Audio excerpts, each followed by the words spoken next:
You're listening to the Yahoo Finance Small Cap Show, powered by AGORACOM.com, the web's leading small cap portal.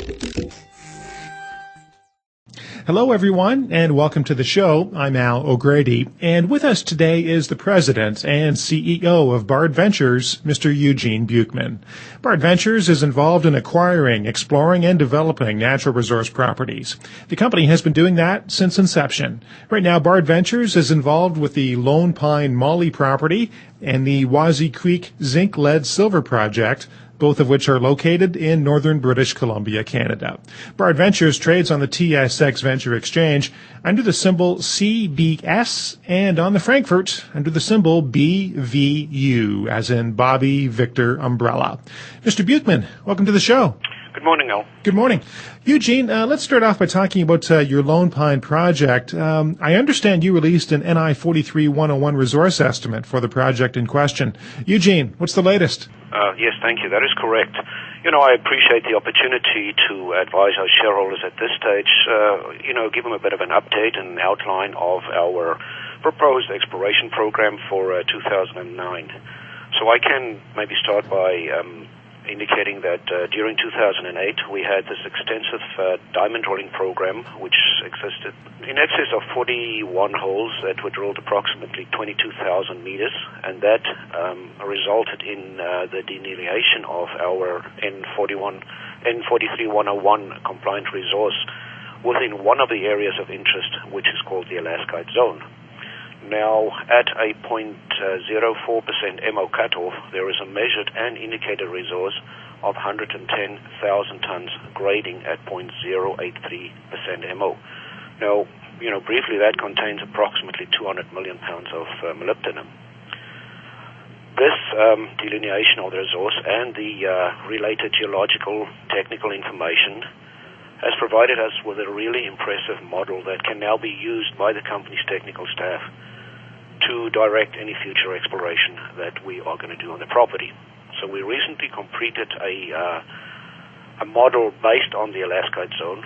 We're doing a complete review and analysis of all the 3D inversion-induced polarization and magnetic geological surveys. This is being followed up by geological mapping, prospecting, based specifically on this model that is now available for us on the Alaskite Zone. So the interpretation of this model and what we're going to do with this has now identified some really great targets for us on the property, and this now shows us the potential for the possible discovery of an entirely new zone of mineralization similar to the Alaskite Zone, in certain cases near or at surface.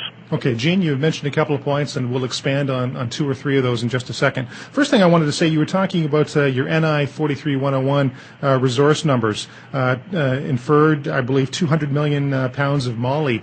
Did that catch you by surprise, or was it something that you had really expected all along? We knew that, doing the results interpretation as we were getting it from the assays that came in, that the grade that we were encountering were extremely encouraging. We were looking at in excess of 700 to 800 meters of a 0.11 MO. That's from surface down quite to 800 meters. So having these assay results, we knew that we were onto something good, and it was a question for us trying to put it all together. And it's difficult when you do exploration. You do not know what is underground, but exactly. I think we were onto something extremely encouraging at this stage. Okay, now you had mentioned some of the follow-up work. More drilling to go on? Absolutely. The exploration program for 2009 will initially focus on geological mapping, prospecting. We can do some additional detailed geophysical surveys, and hopefully this will elevate these new target areas and define specific targets for diamond drilling. The goal of this program would then be to discover new areas of mineralization, focus on the targets that we have, indicate whatever potential that we can see in discovery of additional surface or near-surface mineralization. Okay, and you're leading right into my next question about these new targets. I guess this is just an extension of the Lone Pine project. So really, what more can you tell us about these new targets in more detail? Well, we believe that if we're going to be successful with these expansion programs that we have, that we will first of all, increase the size of the resource. We will find additional targets which will be diamond drill tested, and this can lead us to development of more areas which would be similar to the Alaskite zone, and there is the remote possibility that these areas might be linked somewhere in the bottom.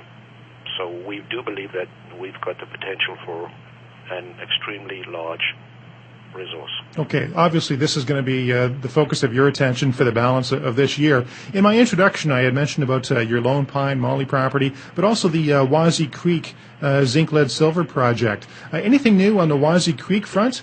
Or I'm sorry, go ahead. Sorry to you. We've been doing some interpretation of the existing results. You know, there was some extremely high-grade zinc silver boulders found on the property. We've reevaluated the geophysical data that is available. As soon as the last bit of snow is out of the valley where we are, we have our team of geologists that will be conducting a ground exploration program, doing some more trenching, and seeing if we can trace the source of these high-grade boulders. Should we be successful, that will be followed up by a more intense geological program, which could lead to diamond drilling if warranted. But our main focus would once again be to try and work on the Lone Pine property and increase the size of our resource. Okay, obviously Lone Pine is your number one priority, at least that's by the sounds of it. Number two is the Wazee Creek. Any other projects on the back burner that you might be looking at, or anything that you can divulge at this time? Well, I think, the company's always trying to look outside its area that it focuses on at present. So we've been reviewing some proposals that were forwarded to us by other groups. We are looking at just, continuing at this stage. We're living in an extremely difficult financial environment, and we've got to be fiscally responsible, and therefore the company's perspective for the future is to continue with the work that it's doing on a known resource. Do not risk any capital where it's unnecessary. Realizing that the project that we have is so ideally situated, purely from an infrastructure point of view. We're on Highway 16. We've got a natural gas line on the property. There's actually a big hydro power station right on the property, and it's 15 kilometers from Houston Sea and Rail. So we couldn't have asked for a better area to be doing our exploration work. Most right. of our crew stays in the town of Houston, and we do not even have to have a camp on the property at this stage. Right, certainly you have all your ducks in a row. Let's take a step back and take a look at the bigger picture. Eugene, what's the latest on the Moly story on the worldwide front? According to what we've been reading and been informed by the people that know about the prices, we've seen that Moly prices have dipped quite substantially to around about the $8 per pound.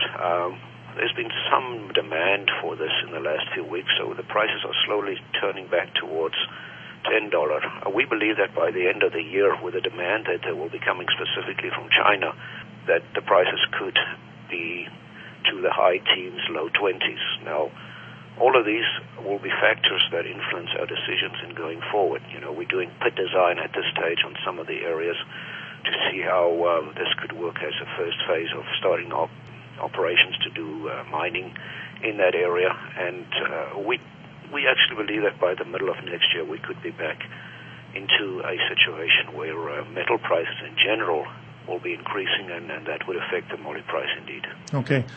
Eugene, we're quickly running out of time, but as always, I leave my guest with the last word. Any final thoughts? Anything that you'd like to add right now?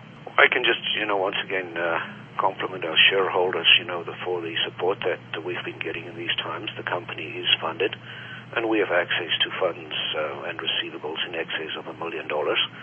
So we do not foresee to do a dilutive financing at this stage. However, if the time is right and the funds are needed closer towards the end of the year, we would be considering that.